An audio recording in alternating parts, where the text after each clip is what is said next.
Αυτό το βίντεο, λοιπόν, αυτό το βιντεάκι το αφιερώνω στη Βαρβάρα, που ήθελε να δει πώς θα είναι το μπεμπέκι στην παραλία.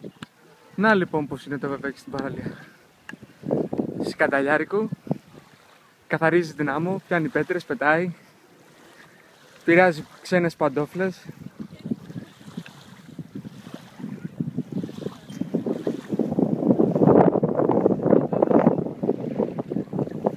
Να το. Αυτά συμβαίνουν στην παραλία. Η μητέρα του κάνει μπάνιο μες στη θάλασσα και ο μικρός είναι έξω.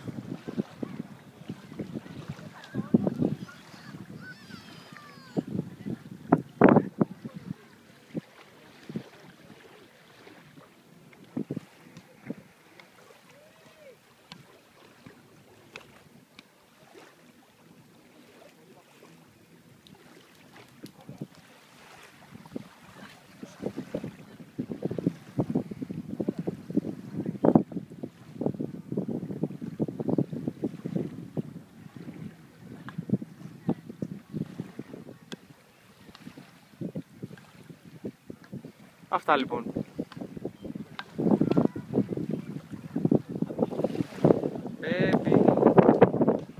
Baby, εδώ. Κάνεις ισορροπία, μπεμπεγάκι.